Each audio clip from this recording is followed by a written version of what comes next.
পারবে না তো দিন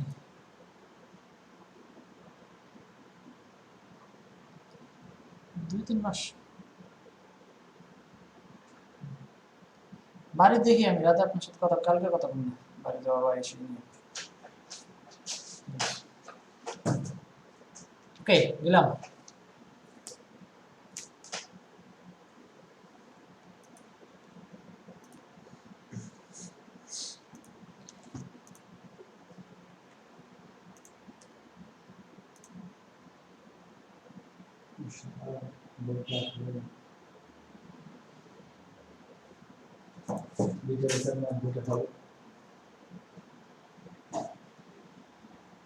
আসসালামু আলাইকুম প্রিয় দর্শক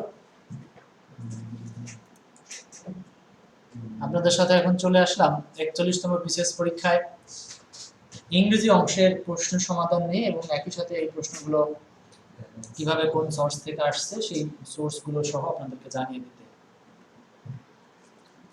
তো আপনারা একটু সবার জ্ঞাতার্থে যেন সবাই একসাথে সমাধান করতে পারি এই জন্য একটু ক্লাসটা একটু শেয়ার করে দিবেন আর কোনো প্রশ্নের কনফিউশন থাকলে আমাকে অবশ্যই প্রশ্ন করে সঠিক উত্তরটা জানার চেষ্টা রাখবেন আমি সেই প্রত্যাশা নিয়ে আজকে ক্লাসটা শুরু করব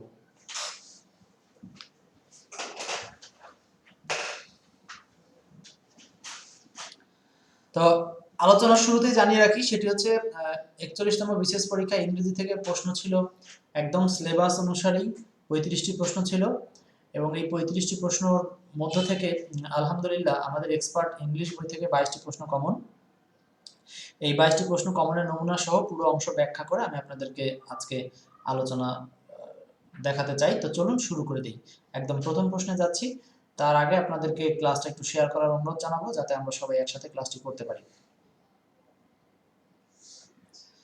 তো চলুন শুরু করা যাক আরেকটি কথা বলে নিতে হয় সেটি হচ্ছে আজকে বলেছি যে প্রশ্নগুলো কমন পড়েছে তার একটা নমুনা হিসাবে আপনাদেরকে আরেকটা বিষয় এখানে জানিয়ে রাখছি সেটি হচ্ছে 42তম বিসিএস এর 20টি প্রশ্ন ছিল সেখান থেকে 15টি ছিল এক্সপার্ট বই থেকে আর 41তম বিসিএস এর 35টির মধ্যে 22টি প্রশ্ন কমন ছিল এক্সপার্ট ইংলিশ থেকে সো এটি অবশ্যই যারা এক্সপার্টের পাঠক আছেন তাদের জন্য খুবই আনন্দের সংবাদ বলতে পারি তো যাচ্ছি প্রশ্ন সলিউশনে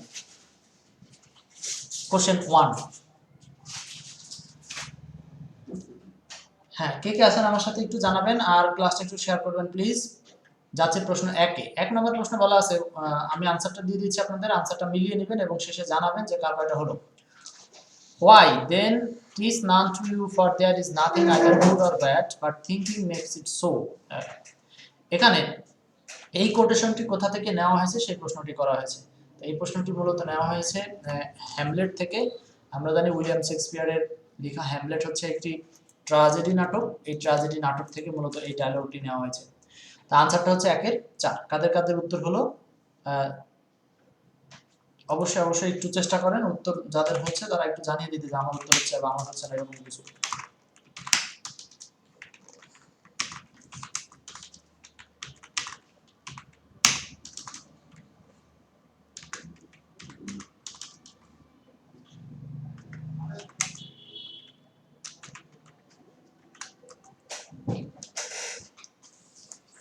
ওকে এরপর আমরা যাচ্ছি পরের প্রশ্নে 2 নম্বর প্রশ্নে যাব এখন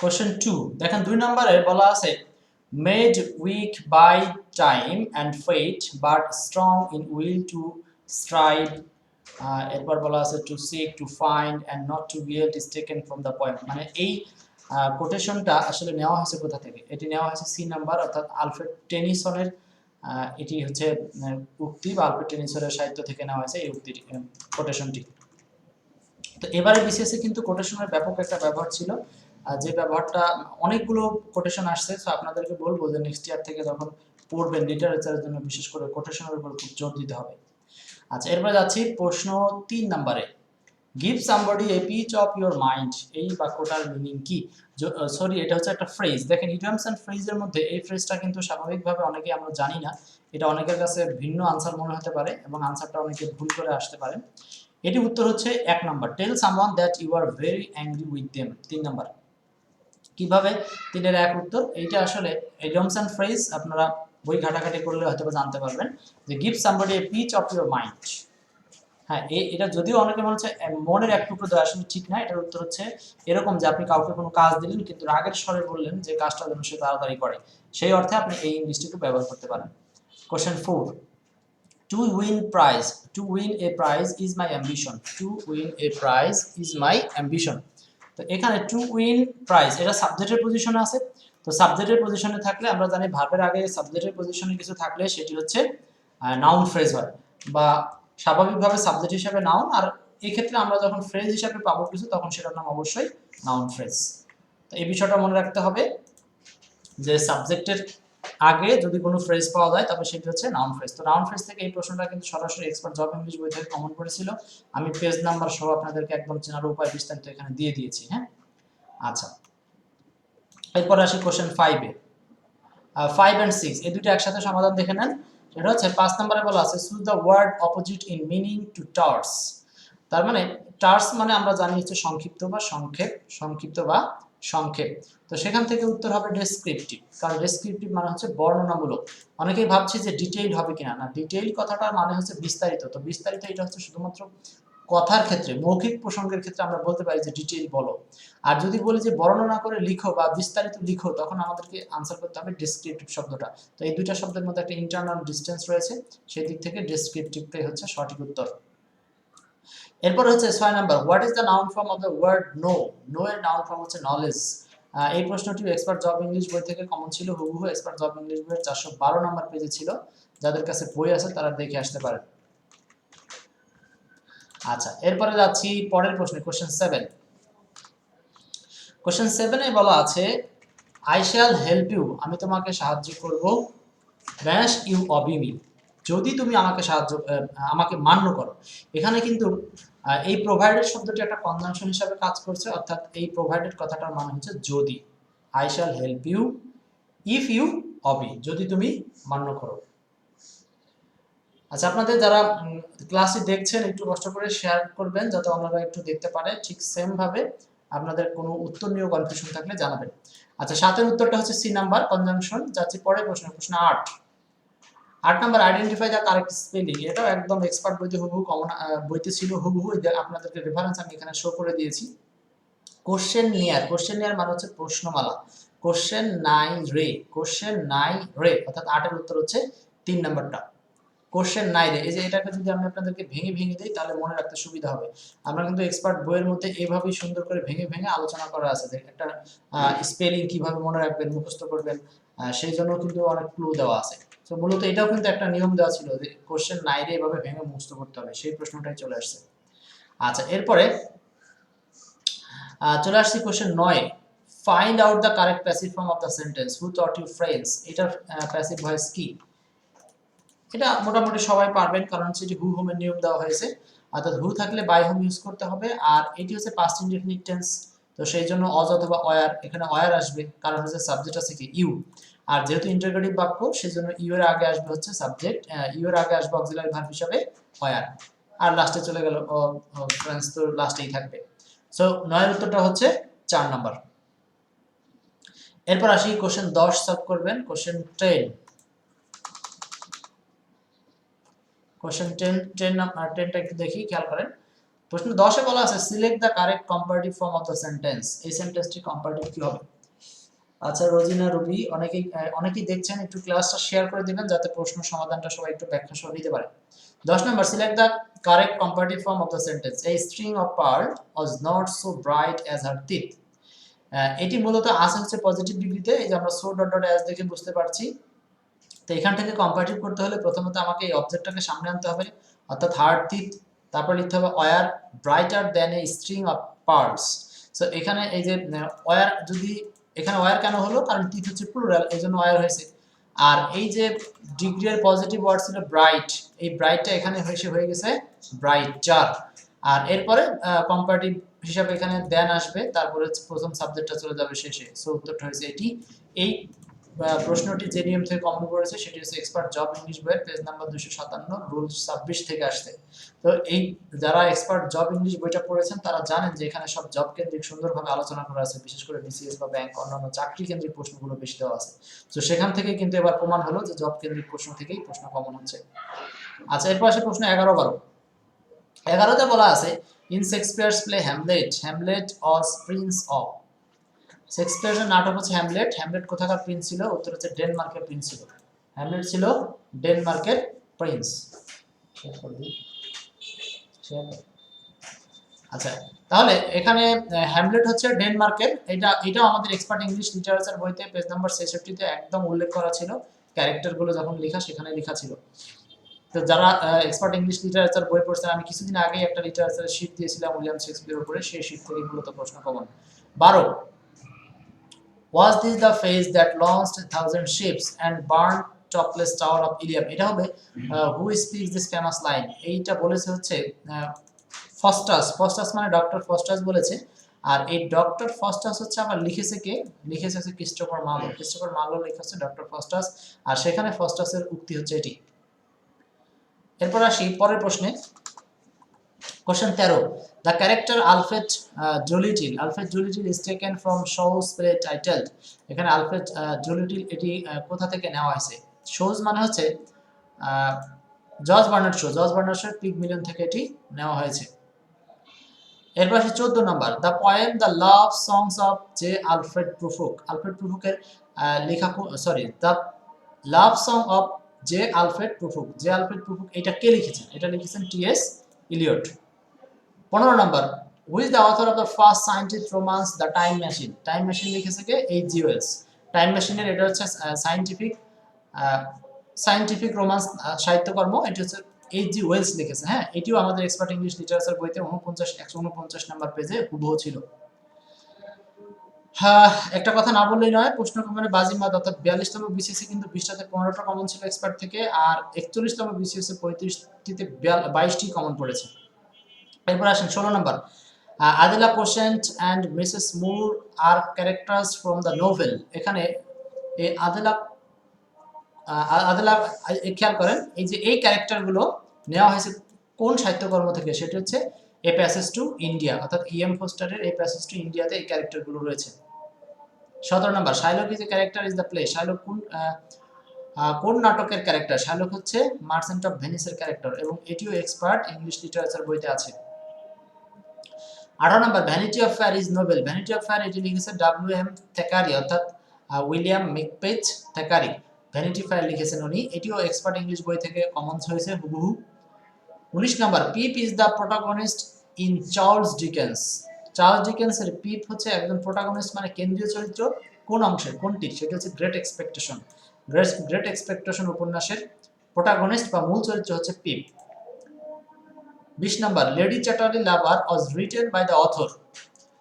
বলা হচ্ছে লেডি চ্যাটার্লি লাভার এটি কোন অথর, অর্থাৎ কোন বইয়ের অথরের দ্বারা এটি লেখা হয়েছে? অনেকে হয়তো ভাবতে পারেন যে এটির মনে হয় উত্তর নেই। এখানে যদিও বলা হয়েছে যে কোন অথর লিখেছে, কিন্তু এখানে প্রশ্নটা একটু ঘুরিয়ে করা হয়েছে। সেটা কিভাবে? যে দ্য রেইনবো সাহিত্যকর্মটা যার লেখা, ঠিক উনি লিখেছেন হচ্ছে এই লেডি চ্যাটার্লিস লাভার। মনে থাকবে? সো এই রেইনবো যে লিখেছেন, ঠিক লেডি চ্যাটার্লি লাভার উনি লিখেছেন। তো প্রশ্নটা এইভাবেই করেছে যে লেডি চ্যাটার্লি লাভার যিনি লিখেছেন, ওই অথরের আরেকটা সাহিত্যকর্ম কি? সেটি হচ্ছে দ্য রেইনবো। 21 নম্বর, identify the word that can be used as both singular and plural. Singular এবং প্লুরাল উভয় হিসেবে ব্যবহার করা যেতে পারে, সেটি হচ্ছে ফিশ, মাছ। এটিকে জিরো প্লুরাল বলা হয়। আমি এর আগেও সাজেশন করেছিলাম, নাম্বার অধ্যায় থেকে প্রশ্ন থাকেই, ঠিক একইভাবে এবছর আসলো।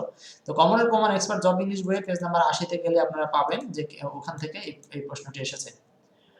আচ্ছা, এরপরে আপনাদের সাথে 22-23 একসাথে সলভ করবো, কোশ্চেন 22 এবং 23। দেখেন 22-23-এ কি বলা আছে? 22 নম্বরে বলা আছে the old man was tired of walking. প্রিপোজিশনের পরে যে শব্দটি আছে এটি মূলত জিরান হিসাবে কাজ করেছে। সো 22 এর উত্তর হচ্ছে 4।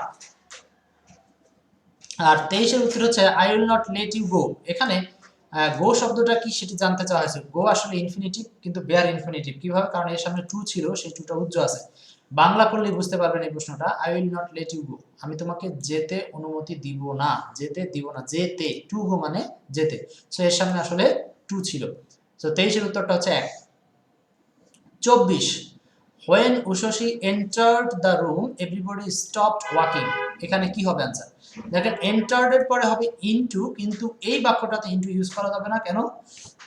কারণ হচ্ছে যখন কেউ ফিজিক্যালি, অর্থাৎ আমি সরাসরি রুমে প্রবেশ করলাম, এক্ষেত্রে এখানে ইনটু ব্যবহার করা যাবে না। কিন্তু আমি কোনো ঘটনার মধ্যে প্রবেশ করলাম বা কোনো মিটিংয়ে প্রবেশ করলাম, এটা রুম না, জাস্ট হচ্ছে একটা কোনো অকেশন বা কোনো সিচুয়েশন বা কোনো কি বলবো ডায়ালগ, কোনো ইস্যু, সেক্ষেত্রে কিন্তু নন ফিজিক্যাল যে সমস্ত বিষয় আছে সে সমস্ত ক্ষেত্রে এন্টারের সাথে প্রিপোজিশন হিসেবে ইনটু বসে।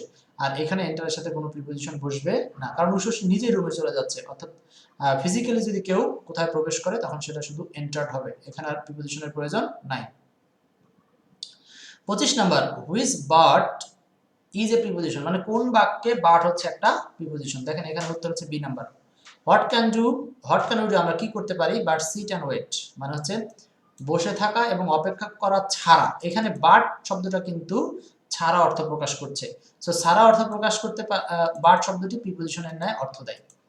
তো দেখেন কমন প্রমাণ এটা এক্সপার্ট জব ইংলিশ বইতে পেজ নাম্বার 264 পেজে এই সম্পর্কে বলা আছে, বাট শব্দটি যখন ছাড়া অর্থ প্রকাশ করবে তখন সেটি হচ্ছে প্রিপোজিশন। আর এক নম্বর বাক্যে যে বাট, এটি মূলত অ্যাডভার্বের ন্যায় বসেছে। হ্যাঁ, বলছে ইট ইজ বাট রাইট, হ্যাঁ এটাই হচ্ছে উপযুক্ত সময় বা এটাই হচ্ছে একমাত্র উপযুক্ত সময় টু অ্যাডমিট আওয়ার ফল, আমাদের দোষ স্বীকার করার। তো এইখানে কিন্তু বাটটা হচ্ছে অ্যাডজেক্টিভ রাইট কে নিয়ে কথা বলছে, সো এটি অ্যাডভার্ব। আর দ্বিতীয় বাক্যে বাট হচ্ছে প্রিপোজিশন। তো 25 এর উত্তর 2। 26, who is not the romantic poet, K romantic poet না? এই প্রশ্নটি এক্সপার্ট জব ইংলিশ লিটারেচার বই থেকে আসছে, সরাসরি ইন্ডেক্সের মধ্যেই আপনারা পাবেন। পিকচার হিসেবে প্রমাণ আপনাদেরকে এই অংশের শেষে দেখিয়ে দিব। আচ্ছা, who is not romantic poet, romantic poet না হচ্ছে একমাত্র টি.এস. ইলিয়ট, উনি হচ্ছে মডার্ন যুগের কবি, আর বাকি তিনজনই হচ্ছে রোমান্টিক। এরপর আসি 27 নম্বর প্রশ্নে। 27, the play the birthday party, birthday party কি লিখেছেন? বার্থডে পার্টি লিখেছেন হচ্ছে হ্যারল্ড পিন্টার, হ্যারল্ড পিন্টার। এটিও সরাসরি এক্সপার্ট ইংলিশ লিটারেচার বইয়ে 224 নম্বর পেজে ছিল হুবহু, সেখান থেকে এই প্রশ্নটি একদম ডিরেক্ট কমন। এরপরে 28 নম্বর প্রশ্ন, time held me green and dying though I স in my chains like the sea. এই কোটেশনটি নেওয়া হয়েছে কোথা থেকে? এই কোটেশনটি নেওয়া হয়েছে হচ্ছে কোন কবিতা থেকে? বলছে this lines have been quoted from Dylan থমাসের পোয়েম ফান হিল পোয়েম থেকে নেওয়া হয়েছে। 29, one whose attitude is eat drink and be merry, মানে একজনের অ্যাটিটিউড যখন খালি ইট ড্রিঙ্ক, খাবো দাবো এবং ফুর্তি করব, তখন এটাকে বলা হয় হচ্ছে ইপিকিউরিয়ান। ইপিকিউরিয়ান মানে হচ্ছে ভোগবাদ। সো 29 এর উত্তর হচ্ছে 2। এটিও এক্সপার্ট জব ইংলিশ বইয়ের মধ্যে ছিল, 1058 পেজে গেলে আপনারা পাবেন, যাদের কাছে বই আছে দেখতে পারেন।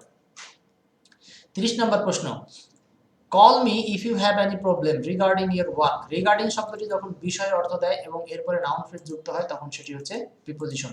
এটি নিয়ে বিস্তারিত আলোচনা করা ছিল প্রিপোজিশন অধ্যায় এক্সপার্ট জব ইংলিশ বইয়ের 281 নম্বর পেজে। তো আপনারা সেখান থেকে চাইলেও কিন্তু দেখে আসতে পারেন। আচ্ছা, এরপর যাচ্ছি 31 নম্বর বসে, come on it's time to go home. এখানে দেখেন এই যে ইনফিনিটিভের পরে বা ইনফিনিটিভ ভার্বকে প্রশ্ন করে যদি আপনি কোনো নাউন পান এবং সেই নাউনটি যদি আপনার হাউ, হোয়ার, হোয়েন এগুলো দিয়ে প্রশ্ন করে উত্তর হিসাবে মিলে যায়, তাহলে সেগুলো হচ্ছে অ্যাডভার্বের ন্যায় কাজ করে। তাহলে come on it is time to go home, এখানে হোম হচ্ছে অ্যাডভার্ব।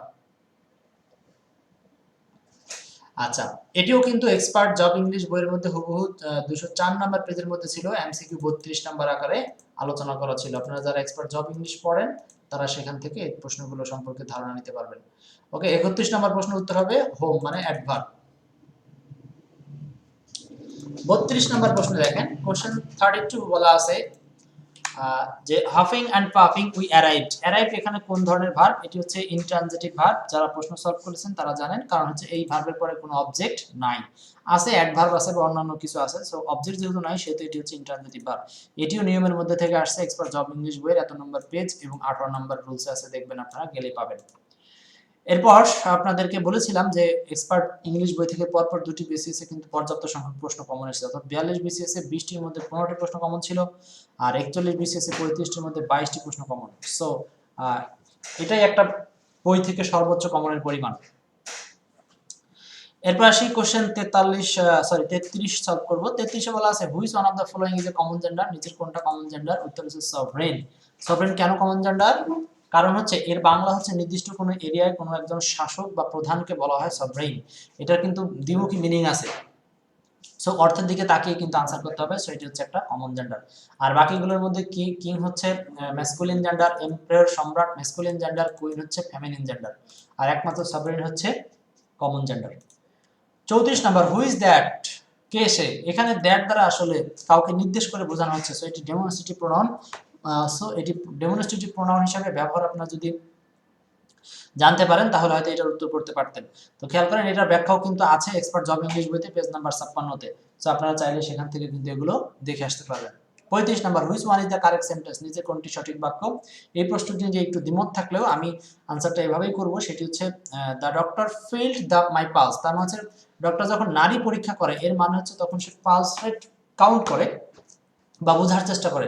সো এখানে কিন্তু এক্সামাইন্ড হবে, উল্লেখ এক্সামাইন্ড না থাকলে ফিল হবে, ফিল্ড হবে। হ্যাঁ, আর যদি ফিল থাকে এবং এক্সামিনও থাকে তাহলে আপনার আগে আনসার করবেন হচ্ছে ফিল। সো এই প্রশ্ন কিন্তু কোথায়ও ফিল্ডস নাই। সো আমরা এটাকে 3 নাম্বার আনসার হিসেবেই ধরতে পারি। এই ছিল মোটামুটি 35টি প্রশ্নের ব্যাখ্যা। তো প্রিয় দর্শক, আমি বলেছিলাম যে কমনের প্রমাণস্বরূপ বই থেকে সরাসরি ছবি তুলে আমি শেষে দেখিয়ে দিব যে আসলে বইয়ের মধ্যে থেকে কোথা থেকে কমন ছিল। সেই ছবিগুলো জাস্ট আপনাদের বোঝার স্বার্থে একটু টেনে দেখাচ্ছি। যেমন এই যে expert English literature page number 60 থেকে ছিল, এটা আপনারা চাইলে পরে দেখে নিতে পারবেন। আমি জাস্ট এই ছবিগুলো প্রমাণ হিসাবে এই ফাইলের সাথে এটা অ্যাড করে দিলাম।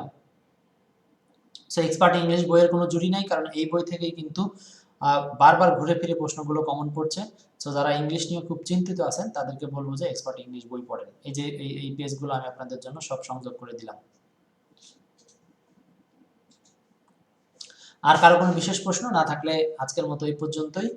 আর এই ক্লাসটি আপনারা শেয়ার করে রেখে দিবেন, পরবর্তীতে প্রয়োজনীয় সলিউশন সম্পর্কে আরো বিস্তারিত কোনো প্রয়োজন হলে নক করবেন। এই যে দেখেন কত ছবি, অর্থাৎ সব বইয়ের মধ্যে থেকে যে কমন পড়েছে এই যে এক একটা পেজের ছবি আপনাদেরকে তুলে তুলে এখানে দিয়েছি। তো প্রিয় দর্শক, এই পর্যন্তই। ভালো থাকবেন আর সবাই দোয়া রাখবেন যেন এক্সপার্ট ইংলিশ বই থেকে প্রতি বছরের মতো এইভাবে কমন থাকে আর আপনার সেই সাথে বইটা ভালোভাবে পড়বেন। তো সবাইকে অনেক ধন্যবাদ জানিয়ে শেষ করছি। আল্লাহ হাফেজ, আসসালামু আলাইকুম।